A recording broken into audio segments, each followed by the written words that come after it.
आज की कहानी का शीर्षक है संस्कार। एक राजा था।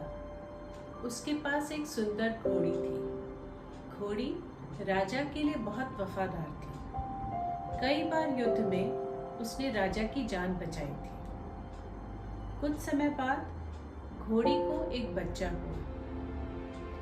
बच्चा बहुत हृष्ट-पुष्ट और सुडौल था, परंतु काना था। बच्चा बड़ा हुआ।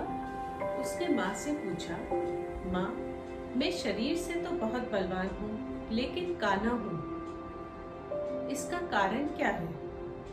माँ ने कहा कि जब मैं गर्भवती थी तो राजा ने मुझे एक कौड़ा मार दिया था, जिसके कारण तू काना पैदा हुआ।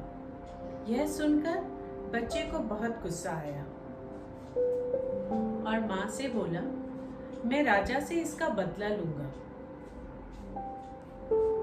माँ ने कहा कि राजा ने हमारा पालन पोषण किया है। जो आज तू सुंदर है, सुडौल है, ये सब राजा के पोषण के कारण ही है। यदि राजा को एक बार गुस्सा आ भी गया तो इसका मतलब ये नहीं कि हम उन्हें क्षति पहुंचाएं। पर उस बच्चे की समझ में कुछ नहीं आया और उसने मन ही मन राजा से बदला लेने की ठान ली।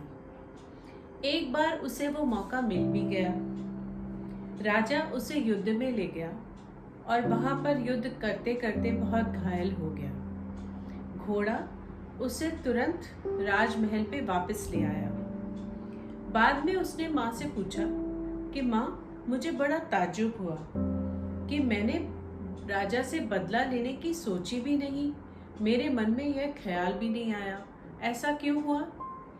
माँ ने हंसकर बोला, बेटा, तेरे खून और संस्कार में धोखा नहीं है, क्योंकि तू मेरा ही अंश है और तू किसी को जानबूझकर क्षति नहीं पहुंचा सकता।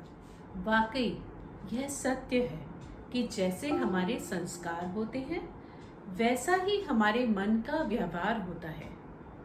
हमारे पारिवारिक संस्कार हमारे अवचेतन मन में गहरे बैठ जाते हैं। माता पिता जिस संस्कार के होते हैं, वैसे ही संस्कार संतान में भी आते हैं।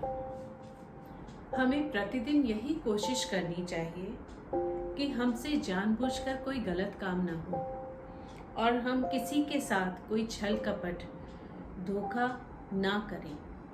आज की कहानी आपको कैसी लगी, हमें ज़रूर बताइएगा।